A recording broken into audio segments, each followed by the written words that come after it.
Қайырлы күн, қымбатты көрермен.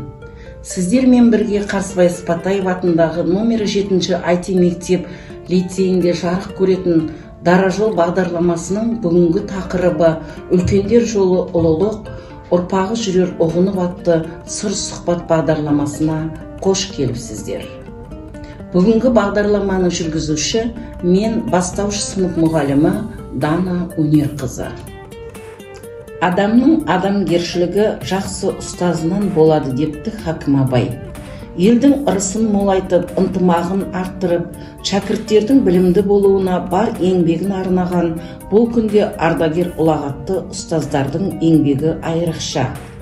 Тілі шырайлы, тілегі тұнық, жақсылыққа жаны құмар ұлағатты жанның бірі Қарсыбай Ыспатаев атындағы IT мектеп лицейінде талай жыл ұстаздық етіп, абыройлы еңбек демалысына шыққан ардагер ұстаз, қадірлі ана Бейімбетова Зәуре Рысқұлқызы бүгінгі Дара жол бағдарламасының қадірлі қонағы. Зәуре Рысқұлқызы, қош келдіңіз. Алтын уақытыңызды бөліп келгеніңізге мың алғыс. Зәуре Рысқұлқызы, сізге қояр алғашқы сауалым, ұстаздық жолға қалай келдіңіз? Ұстаз болуды мен бала кезімнен армандаған едім. Ұстаз негізі ұстамды болу керек. Ол ұстамдылық қасиетті менің әкем мен анамнан алдым. Себебі анам өте биязы, парасатты, ісіне тиянақты, артық сөзге құмар жоқ адам еді. Әкем болса өте данагөй, ел басқарған, ауыл елдің ақсақалдары сол кісіден ақыл сұрайтын, сөзі мөрді молында еді. Не сондай тәрбиеден сусындап, ұстаздық мамандықты таңдадым. Бұл мамандықты 1980 жылы Шымкент педагогикалық институтта бітірдім. Сол бітірген жылы Қарсыбай Ыспатаев атындағы мектепте бастауыш сынып мұғалімі болып орналастым. Білім ордасы негізі ортаға қарап бой түзер демекші. Ол кезде байырғы ұстаздар өте парасатты, білікті, қайраткер адамдар еді. Міне соларға қарап біз ой түзедік. Солардың бірі Келімбекова Жұмабике, Сариева Құрманкөл апайлардан көп мағлұматтар алдым, методикалық көмек алдым. Содан алғашқы мектеп табалдырығын аттаған оқушыларды көрген кезімде оларға сүйсініп, жаңағы әріп танытуға, бөгін құрап сөйлеуге, сауатын ашуға менің күш-жігерімді салдым. Олардың білім алуына жәрдем бердім.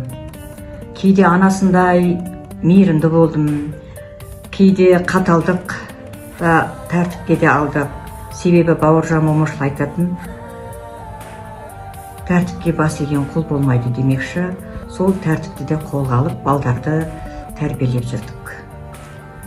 Ұстаздық жолындағы ең басты ұстанымыңыз қандай болды?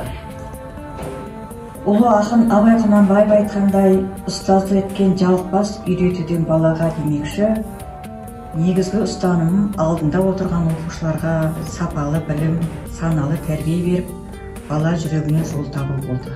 Сізден тәлім тәрбие алған шәкірттеріңіз туралы тоқталып етсеңіз. Менің шәкірттерім сан мыңдаған. Соның ішіндегі алғашқы шәкіртім Исаев Бауыржан, елге танымал әнші. Онымен қатар басқа шәкірттерім де түрлі салада қызмет етуде. Мен шәкірттерім үшін мақтанамын. Сіздің ұғымыңызда бүгінгі заманның жаңашыл ұстазы қандай болу керек? Бүгінгі заманның жаңашыл ұстазы еңбегі қабілетті, өз маманын жақсы көру керек, шыдамды, өз ісіне сенімді, үнемі ізденісте болу керек. Бала жанын терең түсініп, ой өрісін дамытып, зерделі, парасатты, жан-жақты білімдар болу керек деп ойлаймын. Зәуре Рысқұлқызы, сіз бақыттысыз ба? Иә, мен бақыттымын. Бұл ғұмырының 40 жылға жуық уақытын ұрпақ тәрбиесіне арнаған ұлағатты ұстаз Бейімбетова Зәуре Рысқұлқызының дара жолы болатын. Өмірде әркімнің өз дара жолы болады, ал оны дара ету әркімнің өз қолында. Жақсы күнде жүздескенше сау саламатта болыңыздар.